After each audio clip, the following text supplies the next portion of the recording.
Another food trip night gala na naman nga inyong mga katrops at naghahanap nga kami dito ng pwede namin pagkainan. At sa paghahanap nga namin ay nagulat nga kami, nakarating na nga kami dito sa may Railong Resort Kamalig, may Kawayan, Bulacan. Ang layo ng narating ng gutom namin at syempre tuwang-tuwa yung dalawang batang kasama namin dahil mula nung nag-swimming kami dito hindi na nila makalimutan tong lugar na to dahil talaga naman sulit at talaga nag-enjoy sila sa lugar na to. At ito na nga mga katrops, nakakita na nga kami ng aming kakainan at dito nga namin napiling kumain sa may Bernadette's Eatery. At ito ang kanilang mga menu mga katrops. Kung mapapansin nyo sa kanilang menu board, napakarami mong pagpipilian.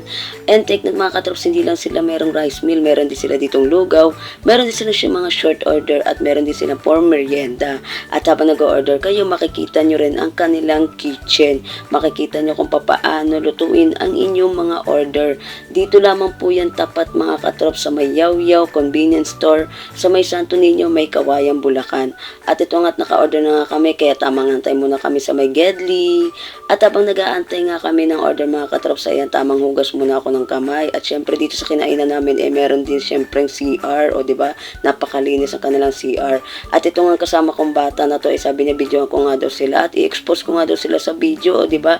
Tignan mo namang ang saya nila nung nakita nila ang Railong Resort mga katrops. At ito na nga mga katrops, maya nga sinerve na nga ang aming order. Ito nga ang aming in-order, sizzling pusit, roast beef, lechon bagnet, at syempre ang roasted chicken. So tara mga katrops, kain muna tayo. Alam niyo mga katrops, sobrang sulit ang mga pagkain dito, napakasarap.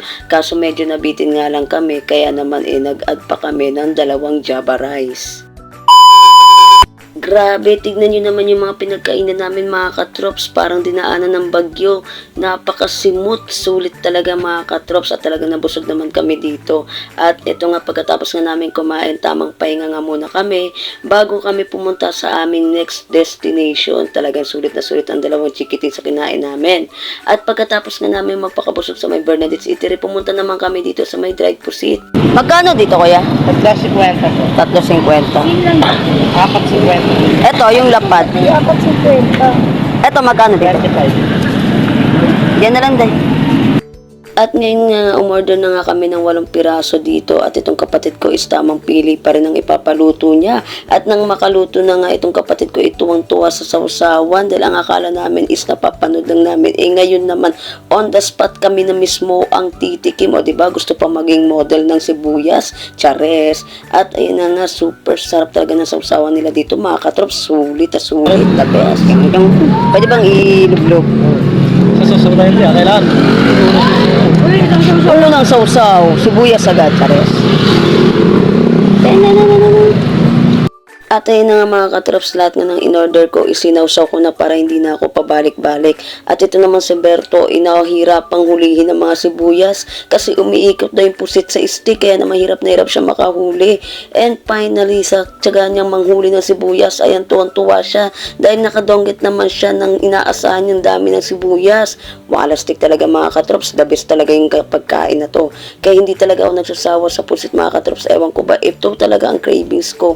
Kahit anong klaseng luto pa yung basta pusit, the best na the best. At ito nga mga katrops, pagkatapos nga namin kumain, nanginginga ako kay kuya ng suka dahil naisipan ko na may in-order nga pala ako sa TikTok na dried pusit. Thank you po.